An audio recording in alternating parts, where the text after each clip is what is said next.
Uma prima irmã minha foi passar, eu acho que 2 ou 3 meses lá no norte do Brasil, na selva. Quando acabou a visita dela, levaram ela para um micro-aeroporto, era só uma pista aí, né? Que tinha um casebre também, não sei o quê.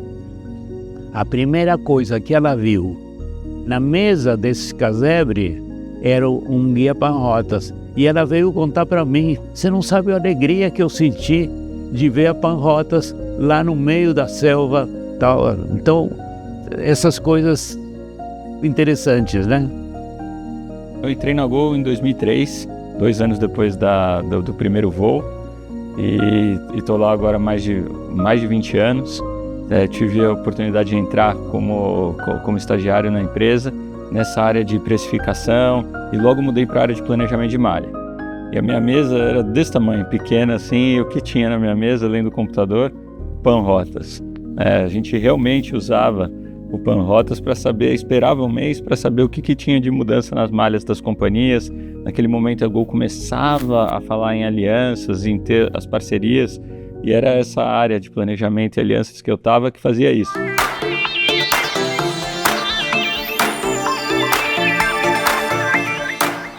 Hoje eu diria que o turismo é mais popular. Antigamente era mais selecionado, não é assim? Mas com os anos, as facilidades que dão as companhias aéreas, que dão os hotéis, que as agências de viagem produzem, os pacotes que eles preparam. Então, cada ano vem o turismo mais popular. Cada ano você vê um cruzeiro, você paga 20 vezes, uma agência, um pacote você paga 20 vezes, assim. Então permite a uma classe média não tão rica, digamos, permite viajar, coisa que antigamente não tinha. Luxo era viajar na primeira classe da Varig, por exemplo, né, e ser servido com talheres de prata, né, cerâmica. Viajar de avião no Brasil foi se popularizar realmente nos anos 2000, com a chegada de players disruptivos e a desregulamentação do setor, que tem como marcos o surgimento da ANAC e o fim do controle de tarifas aéreas. A Gol entra com uma vantagem de custo de quase 50%. Isso posicionou a companhia, né, a low cost, de uma maneira muito estruturante para um crescimento muito rápido. A Gol entra em rotas que a gente chama ponto a ponto, com um modelo de auto-utilização de aeronave, ou seja, a gente tinha voos começando em São Paulo, terminando em Manaus, pingando em todas as capitais assim, do Nordeste, e a gente fazia o turnaround time, que é o tempo de solo, em 20 minutos.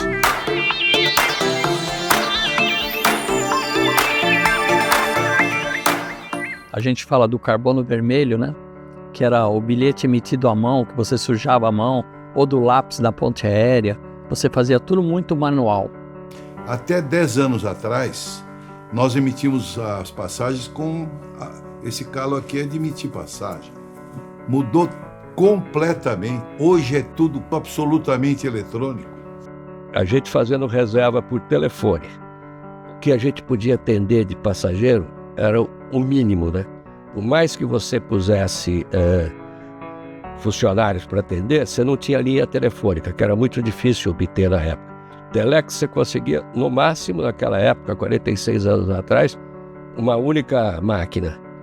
Então a evolução do turismo ela foi seguindo pela comunicação, pelo desenvolvimento da comunicação, certo? Até que chegamos na internet, e aí chegamos nos portais, né, e nas reservas online. E aos poucos foram chegando os computadores, né? A Varig, a antiga Varig, foi uma das pioneiras, junto com a Panam, junto com as companhias norte-americanas e europeias. Então tinha um contato pessoal muito maior do que tem hoje. Era obrigatório o contato pessoal. A pessoa ia na agência para fazer a compra, para pagar com cheque, para levar documentos. Por um processo que inicia com a tecnologia, muda o modelo econômico para desregulamentação, e aí começa a surgir toda uma aviação nova. Esse processo de tecnologia, ele continua e torna para o passageiro cada vez muito mais simples, se junta o ato da reserva com o ato da compra, com o ato do bilhete, vamos dizer assim, de viajar, né? Com a globalização, a aviação se expandiu, ganhou escala e, portanto, pôde baratear os preços. Ao baratear os custos, né? Houve uma desintermedialização importante, as empresas aéreas começaram a ter um papel na venda direta, apesar de sempre ter sido mais importante a venda através de agências. A venda antigamente, ela era uma venda mais morosa, né? As pessoas demoravam mais, você reservava um bilhete. Antigamente você tinha prazo de 2 semanas para emitir aquele bilhete. Hoje, dependendo da tarifa do bilhete, você tem prazo de 24 horas para decidir se você vai ou não. Então, acho que a rapidez, com a chegada da tecnologia, ela é um fator que eu acho que mudou muito, né? Ele estava acostumado a ter o tempo para, eu já fiz a minha reserva, tá lá, tá garantida. Você garantia naquela época a reserva e o preço, né? Hoje você não garante mais. Você pode até garantir às vezes a reserva, mas o preço ele é flutuante. Então, a tomada de decisão, eu acho que foi a grande mudança que aconteceu nesses últimos 50 anos. O turismo tem diversos empresários que foram pioneiros e criaram a base do que temos hoje. Antes de OTAs ou dos online booking tools, vieram os GSAs, os consolidadores e tantos outros que ainda estão no turismo. Por que comprei a Rextur? Porque eu não tinha Varig e nem Swissair. E a Rextur era IATA, então poderia emitir. Eu fiquei sendo um consolidador. Quem deu esse nome de consolidador foi uma pessoa que veio da Europa, da Alemanha. O que você é? Foi um repassador? Falei, não, repassador é muito feio. Você é um consolidador, aquele que junta um monte de companhias aéreas e distribui. A distribuição é uma mudança constante, assim, ela foi disruptiva no passado, dessa história de sair mais essencialmente do canal B2B, tentar avançar para o B2C direto, mas é uma coisa que vai continuar acontecendo, não tem jeito assim.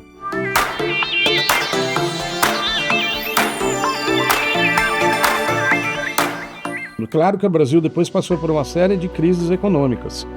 E a cada crise econômica era um problema, porque se você não emitisse no dia uma passagem internacional, você perdia no dólar. Porque todo dia mudava o dólar, tinha overnight, então era um drama esse controle financeiro.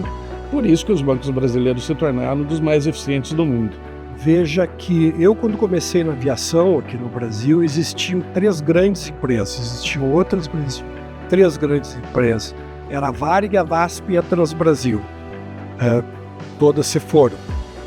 E isso teve que ver com uma dificuldade de adaptação dessas empresas que viviam num ambiente regulatório muito rígido, porque o preço era definido pelo DAC na época, que era o órgão regulador, e esse preço era definido a partir do custo da empresa. Então era muito, de certa forma, era conveniente isso. Sabe que eu acho que Brasil vive em crise, né? Eu cheguei em Brasil quando o real era 1,58 em 2008, hoje o real é 5,15, então você pode ver que sempre vai ser uma indústria turbulente por causa do dólar, combustível, mas um país com muito potencial. O grande desafio aqui no Brasil, ele se resume a custo e previsibilidade. A gente tem uma dificuldade tremenda de se planejar para o futuro, de entender como vai ser a regulamentação no ano que vem, daqui a 2 anos, daqui a 5. Porque a regulamentação está mudando muito. Muitas mudanças foram para positivo, mas não na última década. Acho que as 2 últimas décadas foram muito marcantes, tanto pela evolução quanto pela diferença das últimas 2 décadas. Entre 2002 e 2012, a gente vê um mercado em forte expansão. Depois da liberalização do setor, a gente vê muita agressividade, muito crescimento, tarifas que caem, muito mais passageiro viajando domesticamente e também internacionalmente. Eu diria que olhando para trás e olhando para o setor aéreo, eu acho que a principal mudança foi a desregulamentação do setor. à medida em que você permite mais concorrência, na verdade dando para as companhias a oportunidade de escolher como quer competir e não necessariamente uma regulamentação que amarra as companhias, você vai para esse lugar, você vai para um lugar mais criativo, você vai para um lugar mais agressivo, você vai buscando mais alternativas para o passageiro e o mercado se desenvolve, que é o que a gente viu logo depois de 2001, 2002, com a desregulamentação do setor.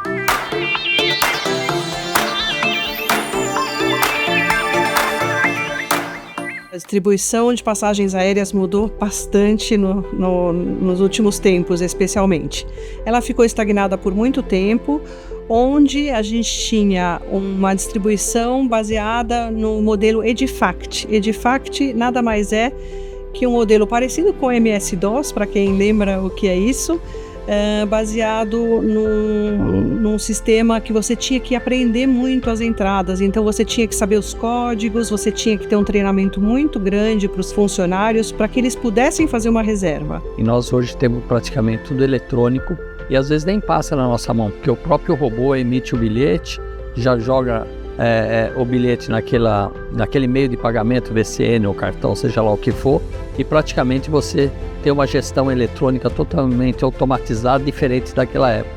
Nos últimos anos, muita coisa mudou, né? Vou pegar principalmente a distribuição de bilhetes aéreos, né? Ela sempre foi feita pelo GDS. A nova tecnologia, que é o NDC, que é a nova forma de distribuição, ela faz com que nós, distribuidores, agências, todo o trade de turismo que vende bilhete aéreo, a gente tem que prover desenvolvimento com todos os fornecedores, um desenvolvimento para cada companhia aérea. Hoje a distribuição é feita através da linguagem XML, através do NDC, que é o New Distribution Capabilities, que vai possibilitar não só o agente de viagem fazer menos treinamento e conseguir enxergar o que ele está vendendo, uma nova classe de reserva, um novo assento que a companhia aérea tem à disposição, está oferecendo, e também poder mudar os pontos de preço.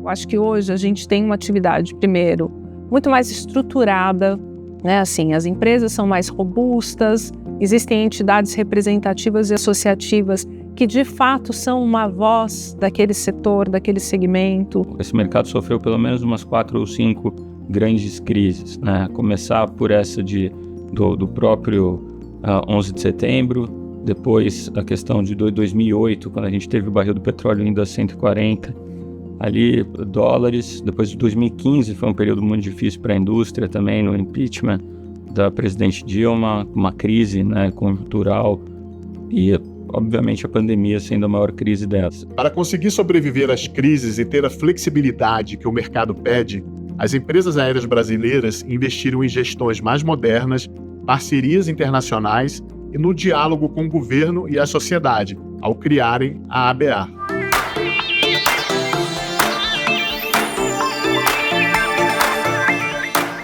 Nós começamos voando apenas 3 rotas, né? Campinas, Salvador, Campinas, Porto Alegre, e depois começamos a crescer pouco a pouco. Mas a diversidade da nossa frota, voando até a Caravan, até o 330, permite que hoje nós podemos servir 160 cidades no país e a gente acha que isso deve atingir 200 cidades neste país. Então, há muita oportunidade para continuar crescendo o Brasil. Eu acho que é aí onde a gente se destaca, porque você pode levar um passageiro do ponto A ao ponto B, mas o que vai diferenciar uma companhia aérea da outra, né? Eu acho que é exatamente no serviço que a gente vai encontrar essa diferenciação.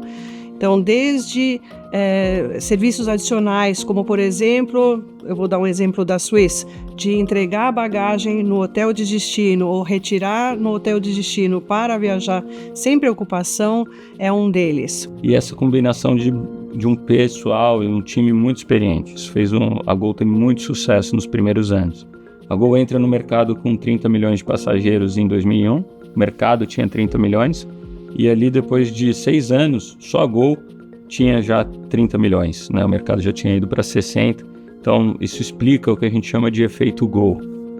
Para quem estava trabalhando na empresa e planejava expansão, era muito fácil, a gente pegava e falava, olha, esse aqui tem tais concorrentes voando, se a gente entrar, a gente deve capturar 70% da demanda. ou em rotas que ninguém voava, e a gente começou a entrar em rotas também que ninguém voava, pegava a demanda do ônibus, multiplicava por 8 e falava, vai dar certo esse voo.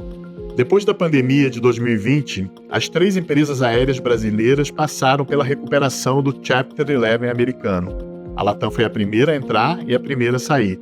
Em seguida veio a Gol, que deixou o Chapter 11 em 2025, quando a Azul, a última a entrar, também decidiu que precisaria dessa ajuda. Eu acho que o governo tem que olhar diferente para o nosso setor, ver como nós podemos ajudar nosso setor a crescer, porque todo mundo vai se beneficiar do empresas aéreas mais forte, um país mais conectado, a pessoa que compra coisas no Amazon, o Mercado Livre depende da gente, o turismo, o cara que está dirigindo Uber, que está entregando o pacote, o cara que está trabalhando na praia, mas um país com muito potencial. Se você olha os países vizinhos, como Chile, México, Argentina, pessoas vão mais nesses países. Então, eu acho que o potencial é enorme aqui. Eu acho que nós temos que continuar acreditando, investindo no Brasil.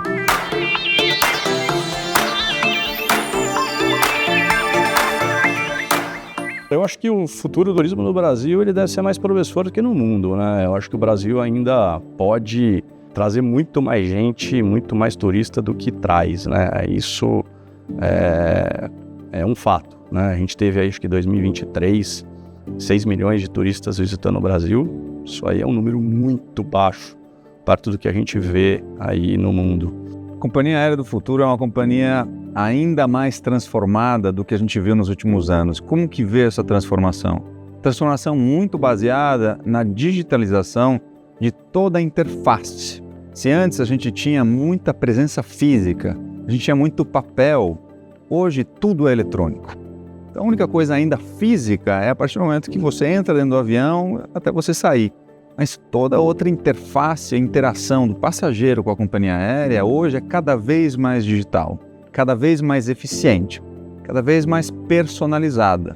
Eu acho que essa é a companhia que vai sobreviver no futuro. Vai ser uma companhia extremamente eficiente, que utiliza muito bem essa interface digital, a capacidade de personalizar a experiência de compra, mas também a experiência do voo. O desafio vai ser esse de uma era de crise internacional, de mudança de bloco, de guerras localizadas e eventuais pandemias ou outros cisnes negros, eventualmente climáticos, que a gente vai ter pela frente e não sabe o que é. Então, a flexibilidade de alteração da estratégia de mercado é um fator decisivo de sobrevivência das empresas aéreas no futuro, na minha opinião. A gente sabe que aeronaves novas, mais novas, têm uma redução na sua emissão de CO2 e a gente é muito preocupado com essa questão, então eu acredito que a sustentabilidade e a inovação são os desafios do futuro da aviação. Mais de 30 anos a gente já cuida desse tema, então nós fomos os pioneiros em produzir SAF lá em 2001. Eu acredito que a gente ainda tem algumas pessoas e algumas empresas que buscam o desenvolvimento no Brasil desse setor tão maravilhoso quanto é o turismo. O turismo, ele não só gera empregos, ele gera riqueza, ele traz muita gente de fora aqui que vai investir no Brasil, que vai deixar suas riquezas aqui no Brasil para que a gente possa crescer muito mais. A gente ainda é muito subdesenvolvido na dimensão de turismo, num país que tem tudo para ser um dos melhores países do mundo do ponto de vista de turismo. E não é só porque a gente tem praias bonitas, não é só porque a gente tem paisagens maravilhosas para dentro do Brasil, mas sim porque a gente tem um povo que sabe servir, um povo que é simpático. Eu acho que sempre temos que lembrar que o empresário do futuro e o empresário do presente é pessoas que fazem a diferença. Então, esta é uma indústria pequena ainda, onde um depende do outro. Isso é uma coisa que a Panrotas faz muito bem, conecta essa indústria. Eu quero acreditar num segmento cada vez mais forte, mais fácil de ser compreendido pela sociedade, acessível às pessoas e fácil de ser compreendido para a sociedade, pelo impacto que ele tem, não só na economia, mas também no desenvolvimento social. As pessoas, quando viajam para outros destinos, têm oportunidade de conhecer outros destinos, elas têm uma chance de crescimento pessoal.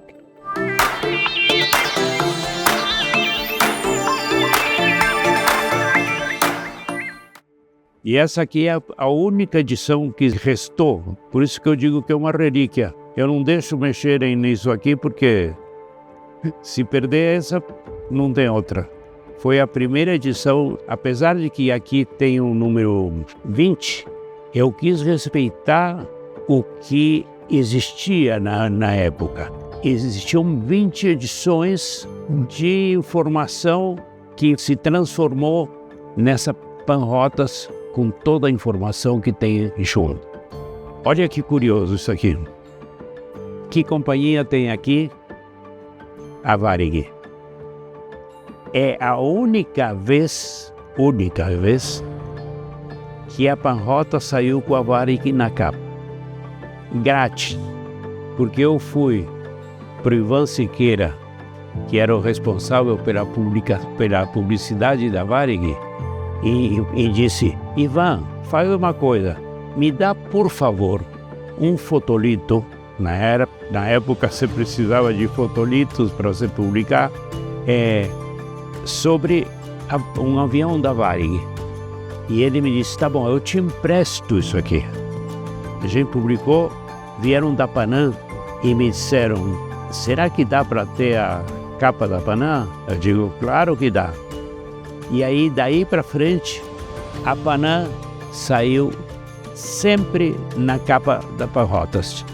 Depois, quando fechou a Panam, saiu a American Airlines.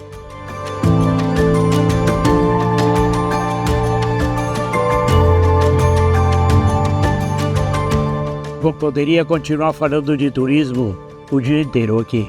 Então, eu recomendo a todas as pessoas que possam viajar e estar com gente do turismo, estejam, porque geralmente é gente que conhece muitas coisas do mundo e muito agradáveis de se relacionarem.